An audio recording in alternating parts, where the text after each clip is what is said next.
नमस्कार अमरावती. अमरावती जिल्ह्यातील धामणगाव रेल्वे पंचायत समिती अंतर्गत येणाऱ्या अशोकनगर ग्रामपंचायतीने मुख्यमंत्री समृद्ध पंचायत राज अभियानात अन्याय झाल्याचा गंभीर आरोप केलाय. ग्रामपंचायतीच्या वतीने जिल्हा परिषद मुख्याधिकाऱ्यांकडे अधिकृत तक्रार दाखल करण्यात आली असून ग्रामविकास अधिकारी आणि संगणक परिचालक यांनी संगनमत करून शासनाच्या पोर्टलवर चुकीची माहिती अपलोड केल्याचा आरोप ग्रामस्थांनी केलाय. ग्रामस्थांच्या म्हणण्यानुसार अशोकनगर ग्रामपंचायतीने अभियानांतर्गत विविध विकास कामे, स्वच्छता उपक्रम आणि लोकसहभागाचे अनेक कार्यक्रम प्रभावीपणे राबवले होते. मात्र आवश्यक फॉर्मॅट वेळेत अपलोड न करणे, चुकीची माहिती नोंदवण्यात आल्याने ग्रामपंचायतीला केवळ 18 गुण मिळाले. यामुळे गावाला पुरस्कार आणि मानांकनापासून वंचित राहावे लागल्याचा दावा करण्यात आला आहे. विशेष म्हणजे अशोकनगर ग्रामपंचायतीला यापूर्वी संत गाडगेबाबा ग्राम स्वच्छता अभियान, तंटामुक्त गाव पुरस्कार आणि पर्यावरण ग्राम समृद्धी पुरस्कार मिळालेले आहेत. त्यामुळे गावाची जाणीवपूर्वक बदनामी करण्याचा आल्याचा आरोप ग्रामस्थांनी केला असून संबंधित अधिकाऱ्यांवर कठोर कारवाई करण्याची मागणी करण्यात आली आहे. या प्रकरणामुळे पंचायत राज अभियानाच्या कार्यपद्धतीवर प्रश्नचिन्ह निर्माण झालं असून आता जिल्हा प्रशासन यावर काय भूमिका घेणार याकडे सर्वांचं लक्ष लागून आहे. माझं नाव सौ स्नेहल मनोजराव कडू, सरपंच अशोकनगर.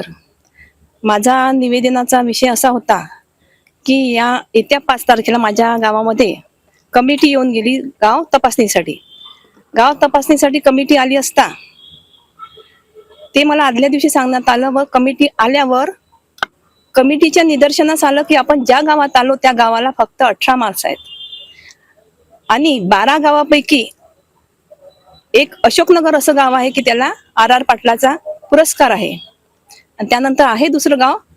पण आज माझा विषय असा आहे की RR पाटलाचा पुरस्कार असताना सुद्धा धामणगाव रेल्वे तालुक्यातील अशोकनगर गावाला मुख्यमंत्री समृद्ध पंचायत राज अभियानापासून वंचित ठेवलं गेलं.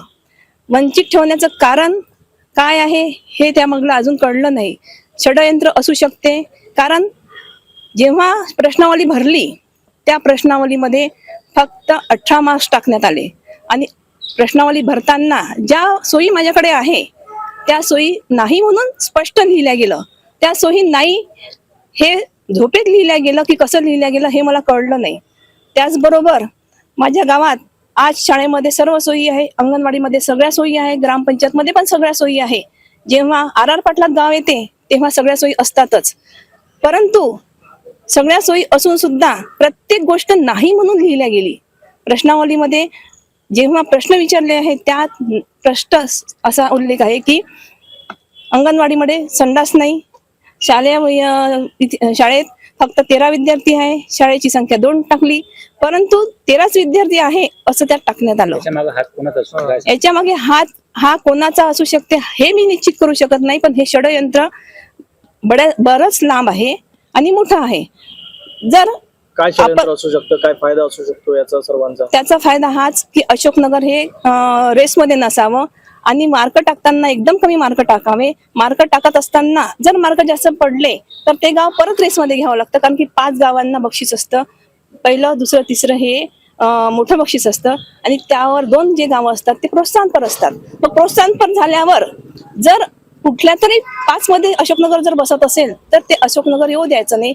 मग यात ऑपरेटर आणि सचिव यांचं मोठं काम असते की प्रश्नावली भरताना आपण काय टाकावं आणि काय नाही. शिवसाहेबांना सांगितलं, काय सांगशील? शिवसाहेब म्हणाले की मी यावर काहीतरी कारवाई करतो, कारण की हे जे आहे प्रश्नावली सोडवलेली ही योग्य नाहीये. राज्यात मुख्यमंत्री समृद्ध राज पंचायत अभियान सुरू आहे आणि या अभियानाअंतर्गत महाराष्ट्र राज्याच्या मुख्यमंत्र्यांनी मोठ्या घोषणा केलेल्या प्रोत्साहनपर बक्षिसाच्या त्यात अशोकनगर ग्रामपंचायतनी सहभाग घेतला होता. तालुक्यातील 12 पात्र गावामध्ये एक अशोकनगर सुद्धा होतं. पात्र असताना 69 गुणांक अशोकनगर ग्रामपंचायतला ऑफलाईनमध्ये होते, परंतु ऑनलाईन भरत असताना जाणीवपूर्वक षडयंत्र करून अशोकनगर गाव हे त्या सहभाग राहू नये, त्याच्यात अपात्र व्हावे आणि प्रोत्साहन बक्षिसापासून वंचित राहावे याकरता एक मोठं षडयंत्र राबवलं गेलं आणि त्याला फक्त 18 गुणांक ज्या सुविधा ग्रामपंचायतला आहे, प्राथमिक शाळेला आहे, गावात सर्व लोकसहभागातून झालेली कामं दुर्लक्षित करून त्या ऑनलाईन जेव्हा याचा अहवाल सादर करता येतो त्याच्या सर्व ठिकाणी नाही. जे शासकीय दस्तऐवजावर जी माहिती आहे ती सुद्धा नाही म्हणून दिली. जसे उदाहरणार्थ मनरेगा असो, उदाहरणार्थ आपल्या शाळेची पटसंख्या असो, शौचालयाची असो, स्वतःच्या ग्रामपंचायतची सुद्धा माहिती चुकीची दिली आहे. जे नळजोडणी आहे गावात, आता तुम्ही सीओला पत्र दिलं, कोणावर कारवाई होईल, कशा पद्धतीची चौकशी आम्ही- व्हावी, काय सांगा? आरोप कोणावर? आमचा आरोप आहे की त्या गावचे सचिव आणि संगणक परिचालक यांनी स्वतः ही चुकीची माहिती दिलेली आहे. जी त्यांच्याकडे असते ती सुद्धा माहिती तिने दिली नाही, म्हणून त्यांच्यावर कठोर कार्यवाही करण्यात यावी याची मागणी आम्ही सीओकडे केलेली आहे.